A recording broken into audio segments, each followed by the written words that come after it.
मरने से ठीक एक हफ्ते पहले मैंने ना राशन जमा किया, ना कोई बंकर बनाया, बल्कि मैंने पागलों की तरह लोन उठाकर एक विशाल ट्रक खरीद लिया। क्योंकि प्रलय आने के बाद दुनिया के सारे वाहन इंसानों के बाहरी मैकेनिकल कवच में बदलने वाले थे। जिसके पास फरारी थी वो बना बिजली जैसी रफ्तार वाला असैसिन मेका, जिसने भारी ऑफ रोड गाड़ी चलाई वो बन गया टैंक जैसा योद्धा। यहाँ तक कि जो लोग छोटी वैन चलाते थे उन्हें भी सपोर्ट और ट्रांसपोर्ट टाइप मेका मिल गया। लेकिन पिछले जन्म में मेरे पास सिर्फ एक किराए की साइकिल थी और वही बदल गई एक घटिया, कमजोर और मजाकिया मशीन में। मैं तब भी समझ नहीं पाया था आखिर साइकिल ही क्यों, कम से कम कोई छोटी कार ही मिल जाती। लेकिन बाद में मुझे सच पता चला, इस दुनिया में सब कुछ वजन और उपयोगिता के नियम पर चलता था। वाहन जितना बड़ा उतना भारी, और जितना भारी उसका मेका उतना ही ताकतवर। पिछले जन्म में मैंने अपनी साइकिल की स्पीड पर भरोसा करके एक मैकेनिकल गॉडजिला को उकसाने की गलती कर दी थी, और अगले ही पल उसने मुझे एक पैर से कुचलकर लोहे का चूरा बना दिया। मरते वक्त मेरे दिमाग में बस एक ही बात थी, अगर अगला जन्म मिला तो इस बार मैं दुनिया की सबसे बड़ी गाड़ी चलाऊंगा। और फिर जब मैंने दोबारा आंखें खोली, मैं सच में 7 दिन पहले वापस आ चुका था। जागते ही मैंने सबसे पहले अपना बैंक बैलेंस चेक किया, 300 रुपए, बस 300। इतने पैसों में तो किसी इलेक्ट्रिक स्कूटर का टायर भी नहीं आता। लेकिन मेरे होठों पर धीरे धीरे एक खतरनाक मुस्कान फैल गई, क्योंकि मुझे पता था सिर्फ 7 दिन बाद दुनिया खत्म होने वाली है। पैसा कागज बन जाएगा, बैंकिंग सिस्टम खत्म हो जाएगा, क्रेडिट स्कोर मिट्टी में मिल जाएगा, और उस वक्त सबसे बेकार चीज होगी पैसा। तो फिर लोन क्यों ना लूटा जाए। मेरी उंगलियां फोन पर पागलों की तरह दौड़ने लगी। जहां से लोन मिल सकता था मैंने सब जगह अप्लाई कर दिया।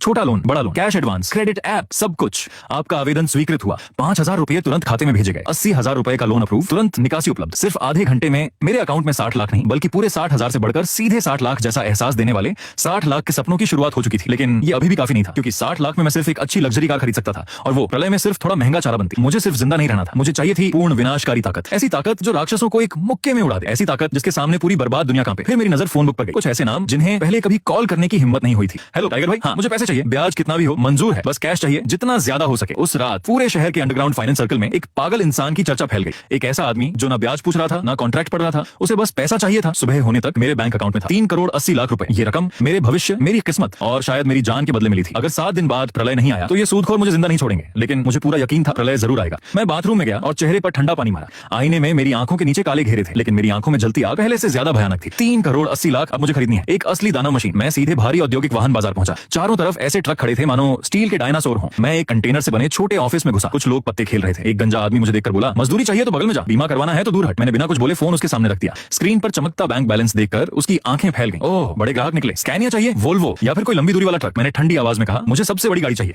कमरे में अचानक सन्नाटा छा गया। गंजा आदमी मुझे ऊपर से नीचे तक देखने लगा। उसे शायद लग रहा था कि मैं किसी अमीर घर का पागल लड़का हूं। कुछ सेकंड बाद वो बोला, एक चीज है, माइनिंग एरिया से रिटायर हुई डंप ट्रक, लेकिन वो सड़क पर नहीं चल सकती। मैंने तुरंत कहा, मुझे वहीं दिखाओ। 10 मिनट बाद मैं पार्किंग के सबसे अंदर वाले हिस्से में खड़ा था, और सामने जो चीज खड़ी थी उसे देखकर मेरी सांसें रुक गईं। वो कोई ट्रक नहीं था, वो लोहे का चलता फिरता पहाड़ था। एक मॉडिफाइड विशाल माइनिंग डंप ट्रक। उसकी ऊंचाई 4 मंजिला इमारत जितनी थी। उसके टायर ही करीब 4 मीटर ऊंचे थे। मैं उसके सामने आधे टायर जितना भी नहीं लग रहा था। खाली वजन 260 टन, और पूरा लोड होने पर 660 टन। 660 टन। मेरे पूरे शरीर में सनसनी दौड़ गई। पिछले जन्म में जिस फरारी पर लोग घमंड करते थे उसका वजन मुश्किल से 1.5 टन था। यहाँ तक कि जिसने मुझे कुचला था वो मैकेनिकल दैत्य भी शायद 500 टन से ज्यादा नहीं था। लेकिन अगर ये ट्रक प्रलय आने के बाद मेका में बदल गया तो फिर इस दुनिया में मुझे रोकने वाला कोई नहीं बचेगा।